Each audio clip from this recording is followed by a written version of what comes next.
কার্যত পশ্চিমবাংলাটা বৃদ্ধাশ্রমে পরিণত হয়েছে। এরা কলকাতার ছেলেমেয়েরা, বাংলার ছেলেমেয়েরা এখানে থাকতেই পারছেন না, শুধু বৃদ্ধ বাবা মারা পড়ে আছেন। মেসিটাকে পর্যন্ত ছাড়ছে না তৃণমূল, ওকে পর্যন্ত ভাঙিয়ে দুর্নীতি করেছে। কারণ তৃণমূল প্রতিটি ক্ষেত্রে পয়সা কামানোর ধান্দা, এই সবের কারণে পশ্চিমবাংলার রুচি, পশ্চিমবাংলার সংস্কৃতি সব ধ্বংস করেছে। যারা আমাদের ছেড়ে গেছিলেন তারা সব ঘরে ফিরছেন। আমরাও সবার কাছে আহ্বান জানাচ্ছি, ঘরের ছেলে ঘরের মেয়ে ঘরে ফিরে আসুন। আমাদের রাজ্যের ক্ষেত্রে তৃণমূল এবং বিজেপি, তাদের বিরুদ্ধে যারা যারা দাঁড়াতে চান তাদের সবার কাছে আমরা আমাদের হাত বাড়াবো। 0 থেকে 10 অব্দি ভাবছেন কেন? 0 থেকে আপনি 100 অব্দিও ভাবতে পারেন, আর বেশিও ভাবতে পারেন। এই আপনাদের যে বাংলা বাঁচাও যাত্রা, সেখানে প্রচুর লোকের সমাগমও আমরা দেখতে পাচ্ছি, স্বতঃস্ফূর্ত অংশগ্রহণ বলে মনে করা যেতে পারে। কিসের বাংলা বাঁচাও? বাংলা তো খারাপ কোথায় আছে? বাংলার মানুষ দিব্যি আছে, খাচ্ছে, ঘুমোচ্ছে, ঘুরছে, কাজ করছে। বাংলা বাঁচাও আমরা কি বাঁচাতে চাইছিলাম প্রকৃত অর্থে? আপনার যদি মনে হয় বাংলা দিব্যি আছেন, তাহলে হয় আপনি বাংলায় নেই, নয় আপনি দিব্যি নেই। দুটো একসাথে হওয়ার সম্ভাবনা কম। পশ্চিমবাংলায় কার্যত পশ্চিমবাংলাটা বৃদ্ধাশ্রমে পরিণত হয়েছে। আগে কাজের জন্য লক্ষ লক্ষ ছেলে মেয়ে রাজ্য ছেড়ে অন্য রাজ্যে, অন্য দেশে যাচ্ছিল। এখন আপনি খোঁজ নিয়ে দেখুন, বাড়িতে বাড়িতে ছেলেমেয়েরা পড়াশোনার জন্য রাজ্য ছেড়ে অন্য রাজ্যে চলে যেতে হচ্ছে। জয়েন্ট এন্ট্রান্স পরীক্ষা হয়েছে, 3 মাস রেজাল্ট বেরোয়নি। উচ্চ মাধ্যমিক পরীক্ষা হয়েছে, 6 মাস পর কলেজে ভর্তি হচ্ছে। একটা কলেজে গিয়ে আপনি দেখাতে পারবেন না যেখানে সব আসন ভর্তি হয়েছে অনার্সে। এখানকার ছেলেমেয়েরা, কলকাতার ছেলেমেয়েরা, বাংলার ছেলেমেয়েরা এখানে থাকতেই পারছেন না, শুধু বৃদ্ধ বাবা মারা পড়ে আছেন। এই পশ্চিমবাংলাকে আপনার ভালো মনে হচ্ছে? যে পশ্চিমবাংলায় তিলোত্তমার মতো একটা ঘটনা ঘটে গেল, এত বছর চলে যাওয়ার পরেও ওই একটা মাতাল সিভিক পুলিশ ছাড়া না রাজ্যের পুলিশ না দেশের সিবিআই ধরলো না, এই পশ্চিমবাংলাকে আপনার ভালো মনে হচ্ছে? যে পশ্চিমবাংলায় প্রতিবাদ করায় সিভিক পুলিশ বাড়িতে ঢুকে ছাদ থেকে ঠেলে ফেলে দিয়ে খুন করে, সেই পশ্চিমবাংলাকে আপনার ভালো মনে হচ্ছে? এই পশ্চিমবাংলায় কথা বলার অধিকার নেই, এই পশ্চিমবাংলায় কাজের অধিকার নেই, এই পশ্চিমবাংলায় লেখাপড়ার অধিকার নেই, মেয়েদের রাত্রিবেলা বেরোনোর অধিকার নেই। মুখ্যমন্ত্রী বলছেন নাইট ডিউটি কেন দিচ্ছে মেয়েদের। এই পশ্চিমবাংলাকে ভালো মনে হলে আমার কিছু বলার নেই, কিন্তু এই পশ্চিমবাংলা মোটেই ভালো নেই। যে বাংলা গড়ার স্বপ্ন বামপন্থীরা দেখেছিল, শুধু নয়, যে স্বপ্ন বাস্তবায়নের দিকে সবাইকে নিয়ে এগোতে পেরেছিল, সেই স্বপ্ন থেকে আমরা এখন তীব্র গতিতে উল্টো দিকে ছুটছি। এই যে মেসিকে নিয়ে যেটা হলো, এটা কি মনে হয় আপনার? এটা শুধু খেলাধুলার ব্যাপার? মেসিটাকে পর্যন্ত ছাড়ছে না তৃণমূল, ওকে পর্যন্ত ভাঙিয়ে দুর্নীতি করেছে। আমি আপনাকে লিখে দিচ্ছি, আজ নয় কাল এই কথা বেরোবে যে ওইখানে টিকিট ছাড়া বহু লোককে টাকা দিয়ে ঢোকানো হয়েছিল স্টেডিয়ামে। কেন লোকজন খেপে গেল? গ্যালারির সামনে পাড়ার সব চিচকে তৃণমূলরা নেতাদের সাথে নিয়ে এসে সামনে চেয়ার টেবিল পেতে ছাতা খাটিয়ে বসে গেছে। মাঠে মেসিকে দেখা যাচ্ছে না। 5,000, 6,000, 7,000, 11,000, 12,000 টাকা টিকিটের দাম। এর আগেও মেসি একবার এসছে পশ্চিমবাংলায়, এই ঝামেলা হয়েছে। তখনও তৃণমূলের সরকার হয়েছে প্রথম দিকে, কিন্তু এই সমস্ত চোর ছেচরদের হাতে এইসব যারা নিয়ে এসছে, এটা তো কর্পোরেট ইভেন্ট ছিল। তার আগে মারাডোনা এসছে কলকাতায়, লক্ষ লক্ষ মানুষ রাস্তায় সুশৃঙ্খল ভাবে। আপনার মনে আছে কিনা জানি না, আমি তখন খুব ছোট, এয়ারপোর্ট থেকে যুবভারতীর পাশে একটা হোটেল অবধি প্রায় রাত 12টার সময় লক্ষ লক্ষ লোক রাস্তার দুধারে মশাল নিয়ে দাঁড়িয়েছিল। একটা কোনো গন্ডগোল হয়নি। সুভাষ চক্রবর্তীর সাথে গেছিলেন, মারাডোনা কলকাতায় ছিল, পশ্চিমবাংলায় ইস্টবেঙ্গল ক্লাবে গেছে, মোহনবাগান ক্লাবে গেছে, আরো অনেকগুলো প্রোগ্রাম করেছে। তখন ফুটবল উন্মাদনা আরো বেশি পশ্চিমবাংলায়। আর মারাদোনা মানে শুধু খেলার জগতের লোক না, মারাদোনা একটা অন্য ব্যাপার। কোটি কোটি লোক দেখতে গেছিল, কোনো ঝামেলা তো হয়নি। আজকে এই ঝামেলা কেন হলো? কারণ তৃণমূল প্রতিটি ক্ষেত্রে নিজেদের দখলদারি, নিজেদের পয়সা কামানোর ধান্দা, এই সবের কারণে পশ্চিমবাংলার রুচি, পশ্চিমবাংলার সংস্কৃতি সব ধ্বংস করেছে। এই পশ্চিমবাংলাকে আপনার ভালো লাগলে আপনি পশ্চিমবাংলার জন্য ভালো নন। যাদের এই পশ্চিমবাংলা ভালো লাগছে, তাদের পশ্চিমবাংলার তাদের ভালো লাগছে না, লাগার কথা না।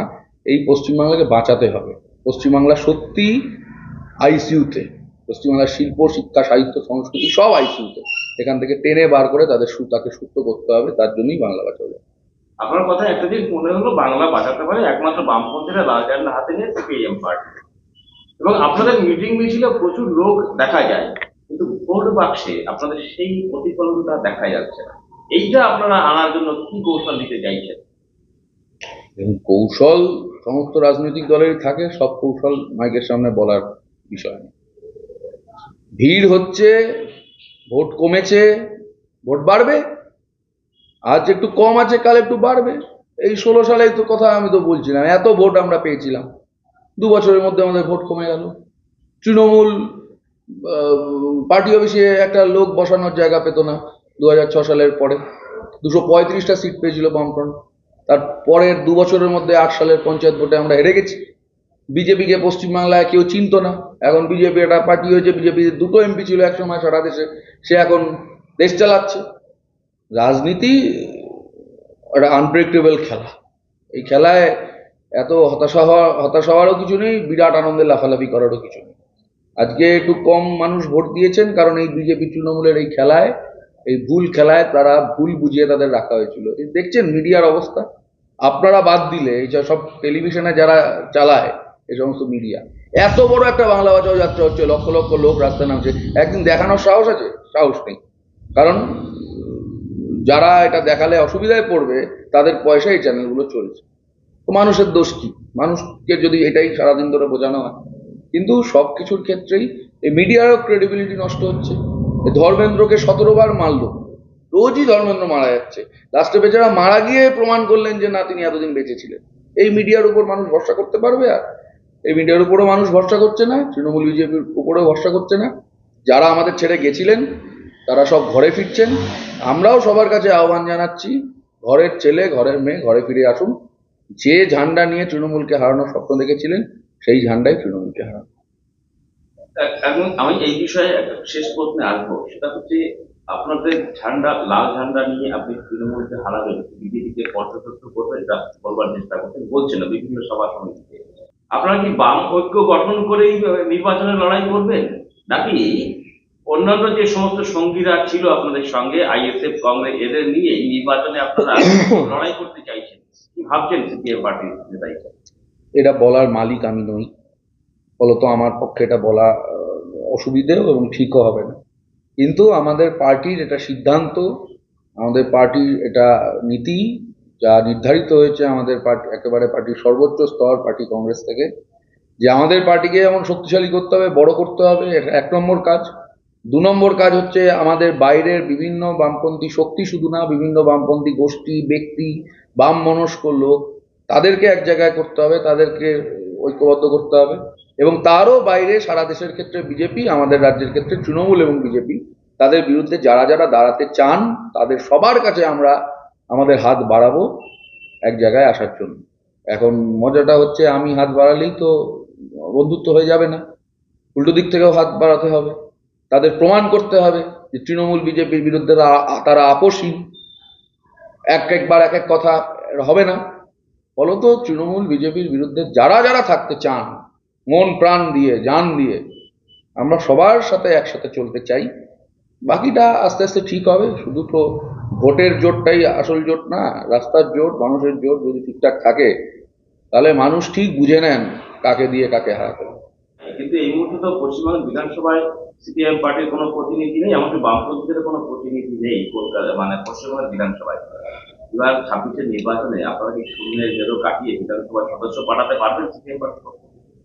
প্রথমত আমি এইটা বলিনি যে আমরা সবাই মিলে একজোট করতে না পারলে তৃণমূলকে হারাতে পারবো না, তা বলছি না। তো সবাই মিলে একজোট হয়ে ভালো, তৃণমূলকে হারানো তো শুধু না, এই তৃণমূলকে হারানোর পর এই পশ্চিমবাংলাটাকে তো ফেরাতে হবে, তার ঋত গৌরব ফেরাতে হবে, তার যা জায়গা ছিল সেখানে ফেরাতে হবে।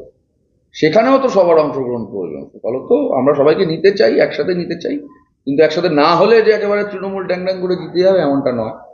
দ্বিতীয় কথা হচ্ছে যে 26 সালে মে মাসের পর থেকে তৃণমূল বিজেপির যারা এতদিন এই সিপিএমকে শূন্য শূন্য বলে লাফালাফি করতেন, আনন্দ পেতেন, সেই আনন্দ তাদের আর থাকবে না। এটা প্রথম কথা। দ্বিতীয় কথা হচ্ছে আমরা 26 সালের বিধানসভা নির্বাচন 0 থেকে 1 কিংবা 0 থেকে 10 হওয়ার জন্য লড়ছি। আমরা লড়ছি তৃণমূল আর বিজেপি পশ্চিমবাংলা থেকে পর্যদস্ত করতে। এটা আপনার মনে হতে পারে যে এটা কি সম্ভব, কেউ কি 0 থেকে 100 যেতে পারে? আমি বলছি বিজেপিও 2-এ নেমে গেছিল সারা দেশে একবার, তারপর তারা এখন সরকার চালাচ্ছে। তৃণমূল 2006 সালের পর পার্টি অফিসে সন্ধ্যেবেলা তালা খোলার লোক পাওয়া যেত না, এতই ওদের সাংগঠনিক শক্তি খারাপ হয়ে গেছিল। আর সেখান থেকে দাঁড়িয়ে একটা পার্টি 11 সালের পর থেকে মার খেয়ে, জরিমানা খেয়ে, হেনস্থা হয়ে, মামলা খেয়ে এতগুলো লোক এখনো লড়ে যাচ্ছে। ওটা শূন্যর একটা অদ্ভুত সংখ্যা। শূন্য একা থাকলে সেটা দুর্বল, কিন্তু যে কোনো সংখ্যার পাশে লেগে গেলে সেই শূন্যের ভ্যালু অনেক বেশি। ফলত সেটা আপনি শূন্য থেকে 10 অবধি ভাবছেন কেন, শূন্য থেকে আপনি 100 অবধিও ভাবতে পারেন, আর বেশিও ভাবতে পারেন। মানুষ যদি মনে করে যে তৃণমূলকে হারাতে গেলে বামপন্থীদের দিয়ে হারাতে হবে, ও কোথায় কবে শূন্য হয়েছে, কবে কে 10 হয়েছে, কবে কে 1 হয়েছে, ওসব হিসেব মেলে না। রাজনীতিতে কখনোই 1+1 করে 2 হয় না। রাজনীতিতে 1+1 হয়ে 11ও হতে পারে। ফলত আমরা এই বিধানসভা নির্বাচনকে তৃণমূলকে হারিয়ে পশ্চিমবাংলাকে পশ্চিমবাংলার জায়গায় ফিরিয়ে দেওয়ার লড়াইতে অবতীর্ণ হতে চলেছি। মানুষের কাছে আমরা আহ্বান জানাচ্ছি, আমরা পশ্চিমবাংলাকে বাঁচাতে চাই। পশ্চিমবাংলার ছাত্র যুব তাদের স্বপ্ন, তাদের ভবিষ্যৎকে রক্ষা করতে চাই। সেই জন্য আপনাদের সমর্থন চাই, আপনাদের আশীর্বাদ চাই, বাকিটা মানুষের উপর।